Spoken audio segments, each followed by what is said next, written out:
Federalist, no, 63. The Senate continued. For the Independent Journal, Saturday, March 1, 1788. Madison. To the people of the state of New York, a fifth desideratum illustrating the utility of a Senate is the want of a due sense of national character. Without a select and stable member of the government, the esteem of foreign powers will not only be forfeited by an unenlightened and variable policy proceeding from the causes already mentioned, but the national councils will not possess that sensibility to the opinion of the world, which is perhaps not less necessary, in order to merit, than it is to obtain, its respect and confidence. And attention to the judgment of other nations is important to every government for two reasons. The one is that, independently of the merits of any particular plan or measure, it is desirable, on various accounts, that it should appear to other nations as the offspring of a wise and honorable policy. The second is, at in doubtful cases, particularly where the national councils may be warped by some strong passion or momentary interest, the presumed or known opinion of the impartial world may be the best guide that can be followed. What has not America lost by her want of character with foreign nations, and how many errors and follies would she not have avoided, if the justice and propriety of her measures had, in every instance, been previously tried by the light in which they would probably appear to the unbiased part of mankind? Yet, however requisite a sense of national character may be, it is evident that it can never be sufficiently possessed by a numerous and changeable body. It can only be found in a number so small that a sensible degree of the praise and blame of public measures may be the portion of each individual, or in an assembly so durably invested with public trust that the pride and consequence of its members may be sensibly incorporated with the reputation and prosperity of the community. The half-yearly representatives of Rhode Island would probably have been little affected in their deliberations on the iniquitous measures of that state by arguments drawn from the light in which such measures would be viewed by foreign nations, or even by the sister states, whilst it can scarcely be doubted that if concurrence of a select and stable body had been necessary, a regard to national character alone would have prevented the calamities under which that misguided people is now laboring. I add as a sixth defect the want, in some important cases, of a due responsibility in the government to the people, arising from that frequency of elections which in other cases produces this responsibility. This remark will, perhaps, appear not only new, but paradoxical. It must nevertheless be acknowledged, when explained, to be as undeniable as it is important.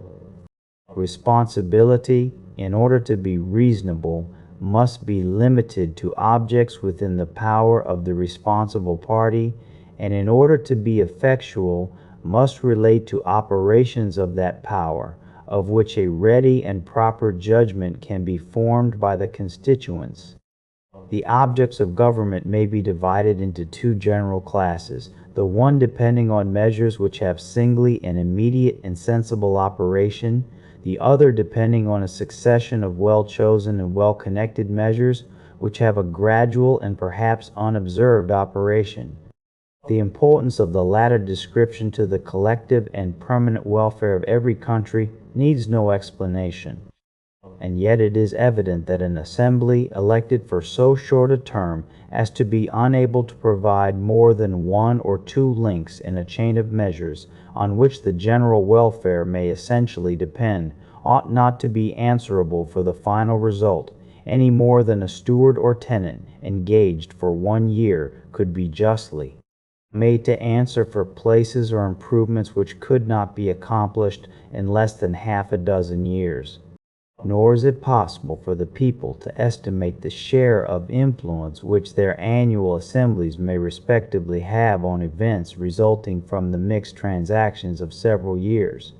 It is sufficiently difficult to preserve a personal responsibility in the members of a numerous body for such acts of the body as have an immediate, detached, and palpable operation on its constituents. The proper remedy for this defect must be an additional body in the legislative department, which, having sufficient permanency to provide for such objects as require a continued attention and a train of measures, may be justly and effectually answerable for the attainment of those objects. Thus far, I have considered the circumstances which point out the necessity of a well-constructed Senate only as they relate to the representatives of the people. To a people as little blinded by prejudice or corrupted by flattery as those whom I address, I shall not scruple to add that such an institution may be sometimes necessary as a defense to the people against their own temporary errors and delusions. As the cool and deliberate sense of the community ought, in all governments, and actually will, in all free governments, ultimately prevail over the views of its rulers, so there are particular moments in public affairs when the people, stimulated by some irregular passion or some illicit advantage, or misled by the artful misrepresentations of interested men, may call for measures which they themselves will afterwards be the most ready to lament and condemn. In these critical moments, how salutary will be the interference of some temperate and respectable body of citizens in order to check the misguided career and to suspend the blow meditated by the people against themselves until reason, justice, and truth can regain their authority over the public mind. What bitter anguish would not the people of Athens have often escaped if their government had contained so provident a safeguard against the tyranny of their own passions? Popular liberty might then have escaped the indelible reproach of decreeing to the same citizens the hemlock on one day and statues on the next. It may be suggested that a people spread over an extensive region cannot, like the crowded inhabitants of a small district, be subject to the infection of violent passions, or to the danger of combining in pursuit of unjust measures. I am far from denying that this is a distinction of peculiar importance. I have, on the contrary, endeavored in a former paper to show that it is one of the principal recommendations of a confederated republic. At the same time, this advantage ought not to be considered as superseding the use of auxiliary precautions. It may even be remarked that the same extended situation, which will exempt the people of America from some of the dangers incident to lesser republics, will expose them to the inconveniency of remaining for a longer time under the influence of those misrepresentations which the combined industry of interested men may succeed in distributing among them. It adds no small weight to all these considerations to recollect that history informs us of no long-lived republic which had not a senate. Sparta, Rome, and Carthage are, in fact, the only states to whom that character can be applied. In each of the two first there was a senate for life. The constitution of the senate in the last is less known. Circumstantial evidence makes it probable that it was not different in this particular from the two others. It is at least certain that it had some quality or other which rendered it an anchor against popular fluctuations, and that a smaller council drawn out of the Senate was appointed not only for life, but filled up vacancies itself. These examples, though as unfit for the imitation as they are repugnant to the genius of America, are, notwithstanding, when compared with the fugitive and turbulent existence of other ancient republics, very instructive proofs of the necessity of some institution that will blend stability with liberty. I am not unaware of the circumstances which distinguish the American from other popular governments, as well ancient as modern, and which render extreme circumspection necessary in reasoning from the one case to the other. But after allowing due weight to this consideration, it may still be maintained that there are many points of similitude which render these examples not unworthy of our attention.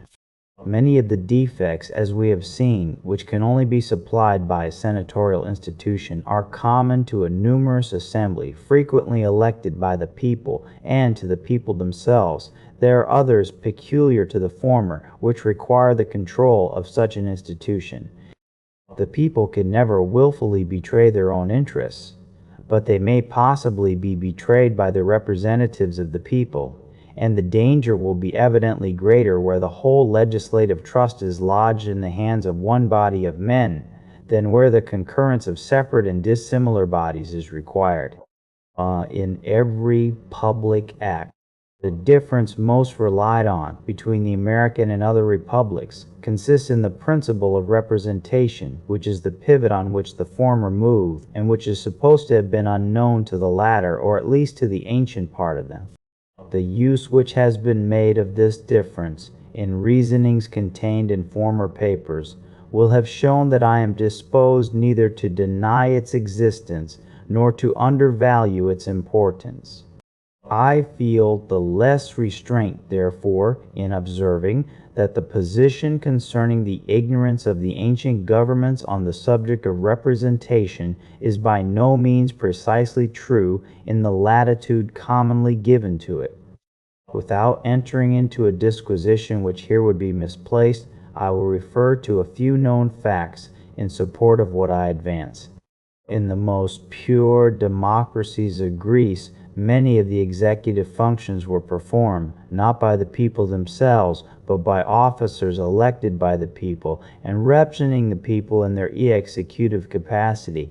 Prior to the reform of Solon, Athens was governed by 9 archons, annually elected by the people at large.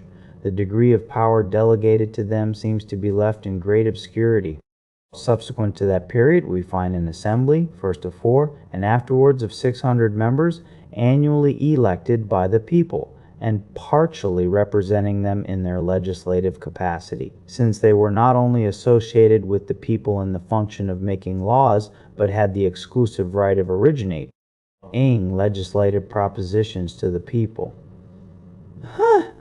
The Senate of Carthage also, whatever might be its power, or the duration of its appointment, appears to have been elective by the suffrages of the people.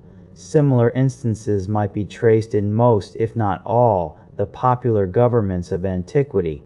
Lastly, in Sparta we meet with the ephori, and in Rome with the tribunes, 2 bodies, small indeed in numbers, but annually elected by the whole body of the people, and considered as the representatives of the people, almost in their plenipotentiary capacity.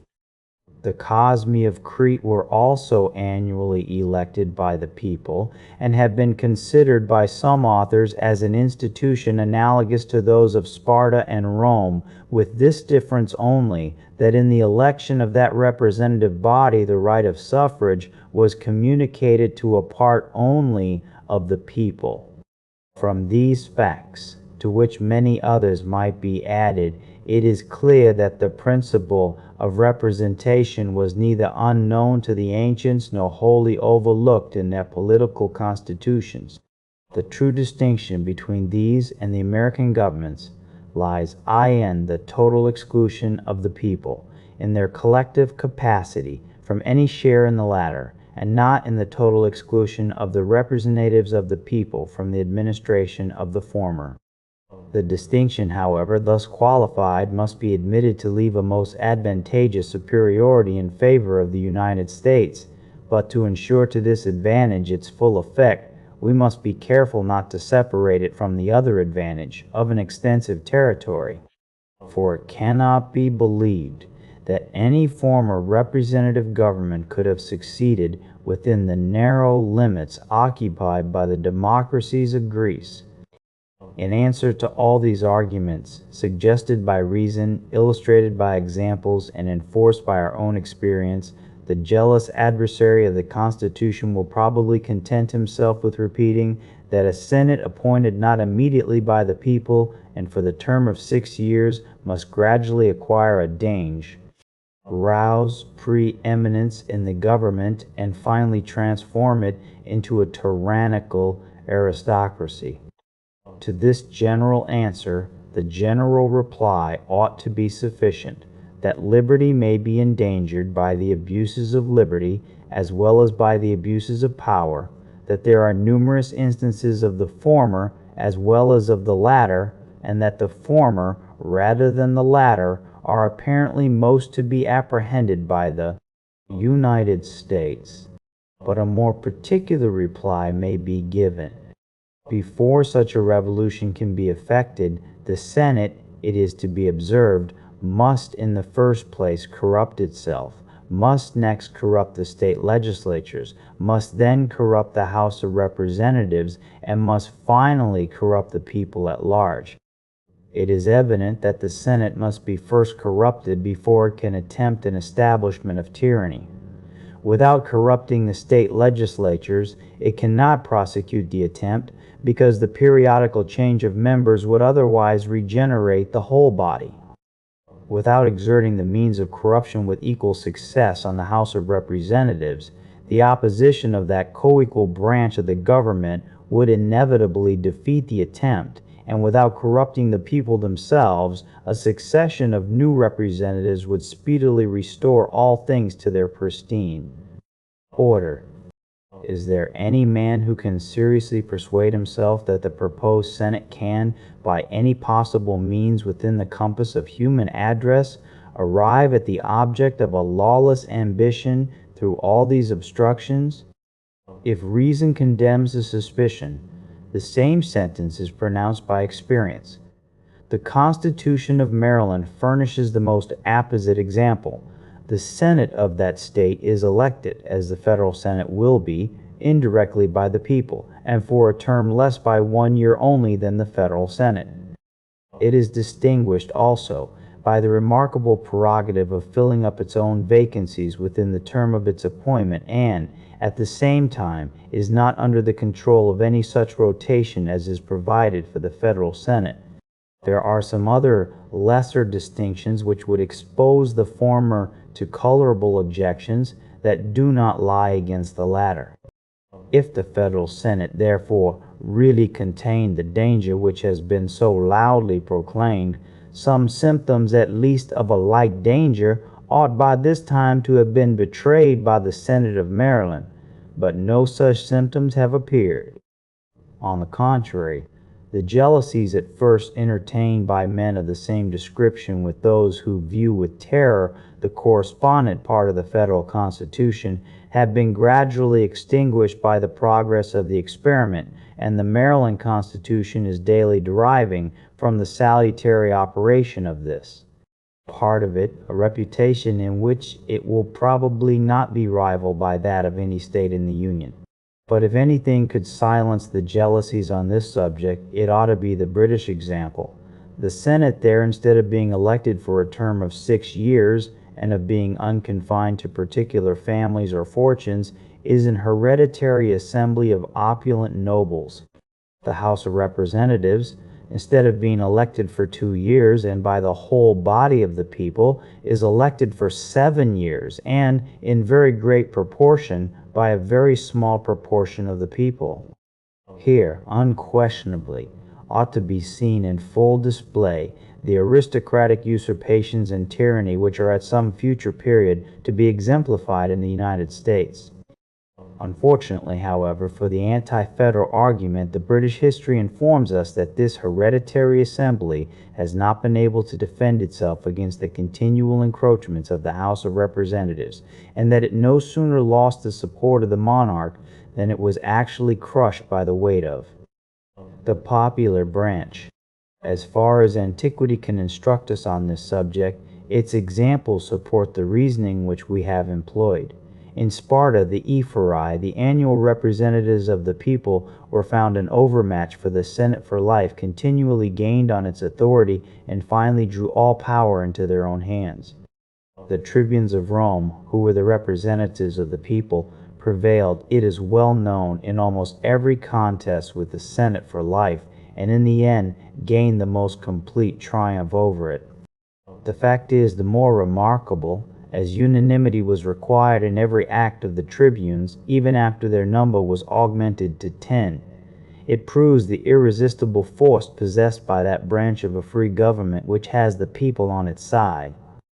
To these examples might be added that of Carthage, whose Senate, according to the testimony of Polybius, instead of drawing all power into its vortex, had, at the commencement of the Second Punic War, lost almost the whole of its original portion. Besides the conclusive evidence resulting from this assemblage of facts that the Federal Senate will never be able to transform itself by gradual usurpations into an independent and aristocratic body, we are warranted in believing that if such a revolution should ever happen from causes which the foresight of man see, and not guard against, the House of Representatives, with the people on their side, will at all times be able to bring back the Constitution to its primitive form and principles. Against the force of the immediate representatives of the people, nothing will be able to maintain even the constitutional authority of the Senate, but such a display of enlightened policy and attachment to the public good as will divide with that branch of the legislature the affections and support of the entire body. Of the people themselves. Publius.